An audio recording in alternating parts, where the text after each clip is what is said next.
बिस्मिल्लाहिर्रहमानिर्रहीम अस्सलाम वालेकुम हेलो एवरीवन। उम्मीद करता हूँ आप सब खैरियत से होंगे। आज जो टॉपिक हम डिस्कस करने जा रहे हैं दैट इज़ अ पेपर। और पेपर कौन सा है? लैब असिस्टेंट्स का FGEI का पेपर था। ठीक है, सो ये पेपर हुआ था 3 अगस्त को, इट मींस यस्टरडे।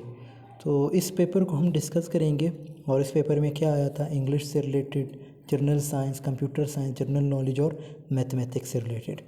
और इसको हम जो है रीज़न्स के साथ डिस्कस करेंगे कि ये आंसर क्यों आता है। तो बढ़ते हैं अपने टॉपिक की तरफ। बाकी मैंने EST पे भी वीडियोस बनाई थी कि EST के पेपर में क्या आया था। उन वीडियोस का लिंक भी आपको डिस्क्रिप्शन में मिल जाएगा, उसको भी ज़रूर देख लीजिएगा। तो सबसे पहले अगर हम जनरल नॉलेज की बात करें, यहाँ पे वैसे इन्होंने जो है मार्क किए हैं, ये पेपर मुझे कहीं से मिले थे, लेकिन इसको देखते क्या ये जो इन्होंने मार्क किए ये सही किए या गलत है। सो जनरल नॉलेज में सबसे पहला सवाल है, human blood is divided into dash main groups. इसका आंसर बिल्कुल इसने सही लिखा है, अब 4। वो 4 कौन से नाम हैं वो भी याद रखने हैं। वाइट ब्लड सेल्स हैं, रेड ब्लड सेल्स हैं, प्लेटलेट्स हैं और प्लाज्मा है। सो ये 4 ग्रुप्स में जो है ब्लड डिवाइडेड है। ठीक है, दूसरा है which is an industrial crop of Pakistan. अगर यहाँ पे कॉटन वर्ड यूज़ होता तो कॉटन जो है वो करेक्ट ऑप्शन होता, बट इसके बाद अगर कॉटन यूज़ नहीं है so it means sugar cane जो है ये राइट ऑप्शन है। That is the most like industrial crop of Pakistan. Land covered with forest in Pakistan is only कितना है? वैसे 4.5% आता है, लेकिन यहाँ पे अब ये जो 5% है इसके करीब पड़ता है, सो इट मीन्स 5%। ठीक है, अदरवाइज़ इसका जो और राइट ऑप्शन है वो क्या है? 4.5%। ठीक है, 4.5%। When did Quaid Azam presents his 14 points? ये तो बहुत इजी है, 1929 में प्रेजेंट किया था। What is the recent economic plan between China and Pakistan? That's the most easy one. और ये कब स्टार्ट हुआ था? 2015 में। ठीक है, CPEC जिसे हम कहते हैं, China Pakistan economic corridor. Which is the highest peak of Pakistan? देखो हाईएस्ट पीक जो है वो ऑब्वियसली पाकिस्तान का K2 है, लेकिन अगर आपसे ये सवाल पूछा जाए कि दुनिया का सबसे हाईएस्ट क्या है, तो इसका जो राइट ऑप्शन होगा वो क्या होगा? Mount Everest. ठीक है, और हाईएस्ट जो K2 है इसको इसके 2 और नाम भी हैं।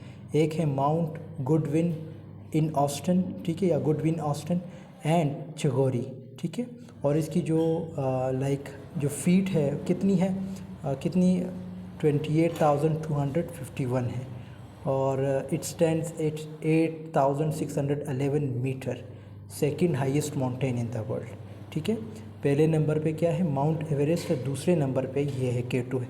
लेकिन अगर पाकिस्तान की बात करें तो पाकिस्तान में सबसे पहले नंबर पे K2 ही आता है।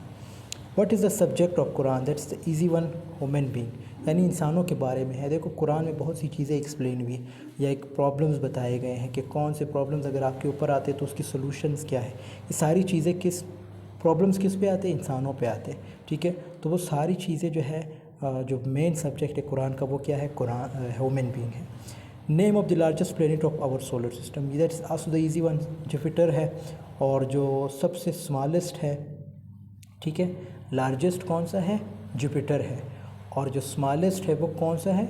मरकरी है। ठीक है, उसके बाद जो राइट ऑप्शन है वो क्या है कि MCQs क्या है? Name the first man who walk on the moon? That's also an easy one, Neil Armstrong. अब नील आर्मस्ट्रॉन्ग ये जो था इसने कौन सी जगह पे अपना पहला कदम रखा था? लूनर सरफेस पे। और कब रखा था? 20 जुलाई 1969 को। किसका प्लान था? ड्यूरिंग नासाज अपोलो 11 मिशन या अपोलो 2 मिशन। ठीक है, ये इनका प्लान था, तो इसको भेजा गया था। Name the largest ocean in the world? Largest ocean जो है वो ऑब्वियसली पैसिफिक ओशियन है, लेकिन जो स्मॉलेस्ट है वो कौन सा है? That is architect. ठीक है, तो ये जो है राइट ऑप्शन है। बाकी ये मेरा व्हाट्सअप नंबर है, अगर आप लोगों ने कुछ भी पूछना है रिज़ल्ट से रिलेटेड या आप लोगों ने इंग्लिश वगैरह सीखनी है तो आप मुझसे रब्ता कर सकते हैं। किसी भी पेपर की अगर तैयारी करनी है तो ये व्हाट्सएप नंबर पे आप मुझसे रब्ता कर सकते हैं।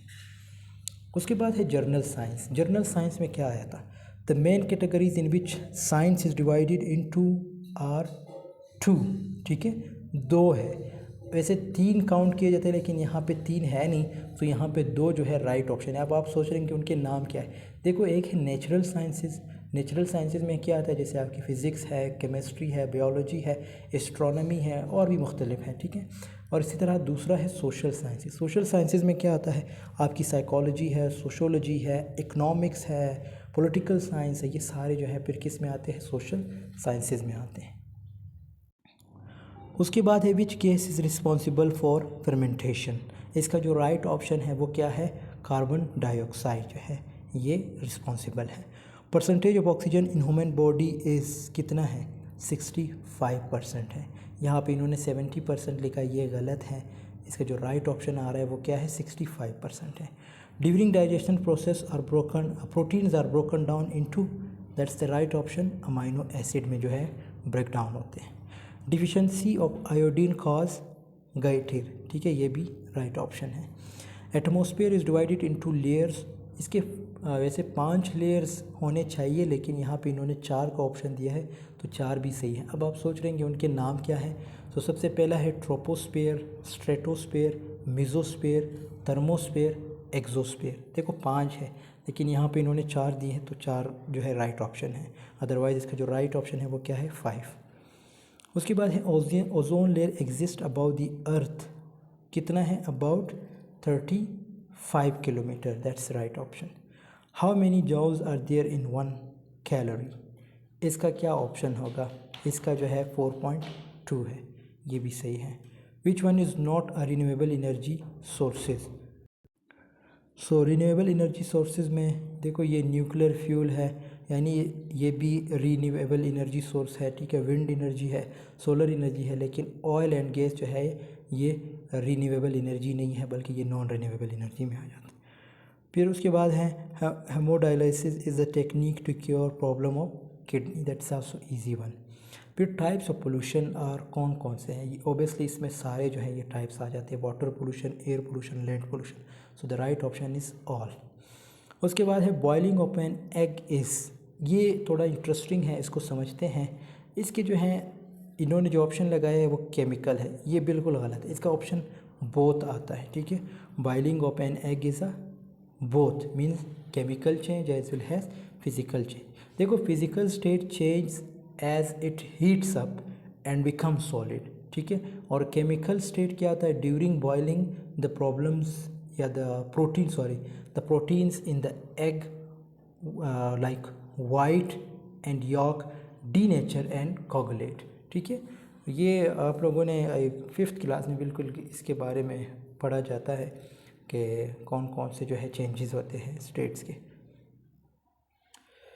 उसके बाद इंग्लिश है, इंग्लिश में क्या आया है, देखो सबसे पहला है कि I was grieved his dash his loss. So इसका जो राइट ऑप्शन है वो क्या है, ऑब्वियसली 8 है। यहाँ पे वर्ड ग्रेवियर का मतलब क्या है, गम करना, ठीक, मतलब उसके गम यानी उसने जो लॉस किया उस पर गम करना, तो 8 जो है वो राइट ऑप्शन है। Choose the correct spelling, spelling कौन सा है, इंटरसीड, ठीक है, इंटरसीड ये जो है राइट ऑप्शन है। उसके बाद है the antonym of mighty is, mighty means ताकतवर, तो इसका जो एंथोनिम है वो क्या है, weak. The synonym of culprit is offender, culprit जो है मुजरिम को कहते हैं, तो सिनोनिम क्या होगा, अगर उन्होंने एंथोनिम पूछा होता तो कुछ और होता, ठीक है, इनोसेंट होता या कुछ और, लेकिन यहाँ पे इन्होंने सेम सिनोनिम पूछा है तो ऑफेंडर ही है।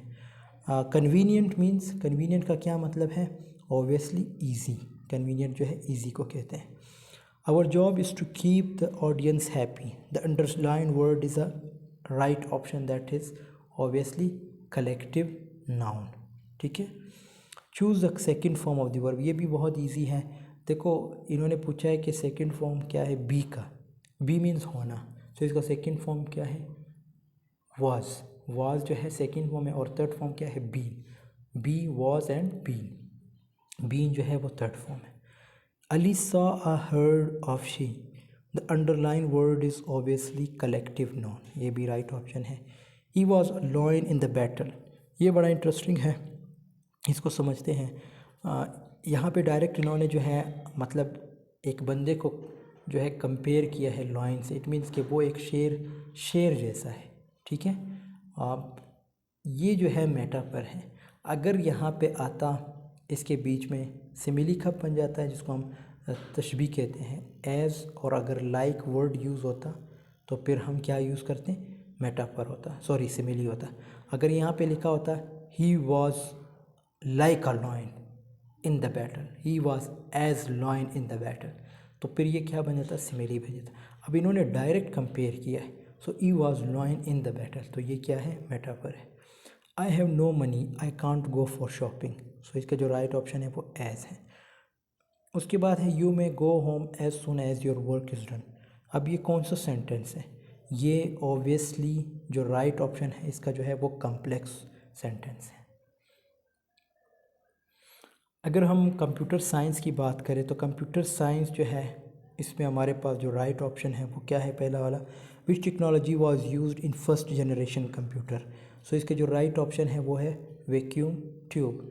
और ये फर्स्ट जनरेशन ऑफ कंप्यूटर जो है लाइक कब बना था, it means it was like developed between the late 1940s and the mid 1950s। ठीक है।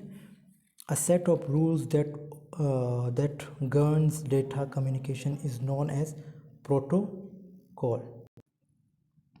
उसके बाद है which type of mood takes place in both the direction of the same time. So इसका जो right option है that's also right, full duplex mood. उसके बाद है the eight queens puzzle is the problem of searching. Right option है which symbol represents the decision in a flow chart, that is diamond. The rules of a programming language according to which statements of program are to be written are referred to syntax. syntax word वैसे syntax word जो है ये English में भी use होता है, ठीक है। सेंटेंस स्ट्रक्चर को स्टडी करने के लिए हम syntax word यूज़ करते हैं, ठीक। और which format specific is used to show single character like %c है। which function is used to get values into variables from the keyword during the execution of a program, that is send, ठीक है। That's also right option. और math जो है ये बिल्कुल इसके भी सही ऑप्शन है, ये बिल्कुल सही लगाए गए हैं। अब यहाँ पे एक्सप्लेनेशन जब करूँगा तो वीडियो बहुत ज़्यादा लंबी हो जाएगी। तो दोस्तों यहाँ पे हमारी वीडियो की एंडिंग होती है। आई होप आपको ये वीडियो पसंद है तो ज़रूर लाइक कमेंट शेयर कीजिएगा। मिलता हूँ नेक्स्ट वीडियो, तब तक के लिए अल्लाह हाफिज़, टेक केयर ऑफ़ योरसेल्फ।